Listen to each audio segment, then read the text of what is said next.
აი სწორედ მაშინ მივხვდი რომ მეც დავკარგე ჩემი რატო.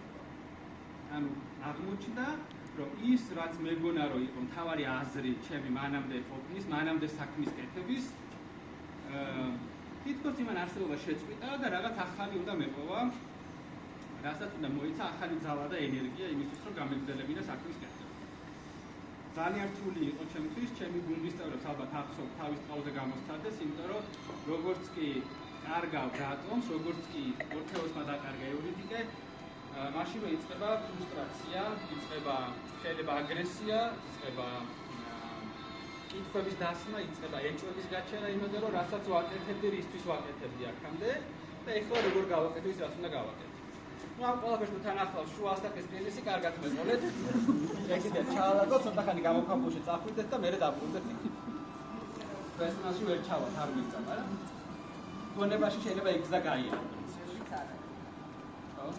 ეს რატომ არის ჩვენი შინაგანი მდგომარეობა? ყველა ჩვენგანს აქვს რატომ ჩვენს შინაგან სამყაროში და იგი იცვლება დროთა განმავლობაში. დღეს რო გადავხედე ამ შემადგენლობას და რო ჩავხედე ჩვენ სამუშაო სტაჟს და გამოცდებას მარტო GPI-ში და იმ საქმეში რასაც ვაკეთებ, საშუალო არის 8 წელი აქ მითხრათ საშუალო სტაჟი ამ საქმის კეთების. რაც არც ცოტა და არც ბევრი, მაგრამ უფრო ბევრია მე რომ ვიტყო ვიდრე ცოტა. მაგრამ ამ 8 წლის მიღმა ხართ და ვართ ადამიანები, ვინც ამ საქმეს ვაკეთებთ 15, 19, 20, 30. და ძალიან რთულია რომ ეს რატომ შეინარჩუნო 30 წლის განმავლობაში. თავდაპირველად ვიცი ეს რატომ რა არის. შეიძლება ეს არის ჩემს შემთხვევაში ეგ იყო ძალიან არაფერი, რომ ცოტა ფული მეშოვა, კარგად ჩამეცვა, რესტორნებში მევლო, 21 წლის ვიყავი პირველი რატომ რო გაჩნდა ჩემს ცხოვრებაში, ამ სამსახურში. დღეს ეგ რატომ აბსოლუტურად სხვა არის, რომელიც სულად ამოტრიალდა დაახლოებით 5 წლის წინ. აი ამ წინზე რო შეხედოთ, ეს არის ის წილი, რომელსაც მიუხედავად იმისა, რა საქმეს ვაკეთებდი. აი შეწოდილი არის. ეს არის ის წილი, რომელიც მიუხედავად იმისა, თუ რა მერქვა კომპანიის 19 მანძილზე, სულ მიწევს ამ წილების კეთება. ეს არის შედეგების დასვლა გასაგების თანამშრომლობის და ამ შედეგებზე მე რაღაცა ანაზღაურებების მიზეზი. აქ არის მოცემული რამდენიმე თანამშრომლის შედეგი, რომელიც სტაჟი არის 21 თვე. დასაწყისია კარიერის წილაცე.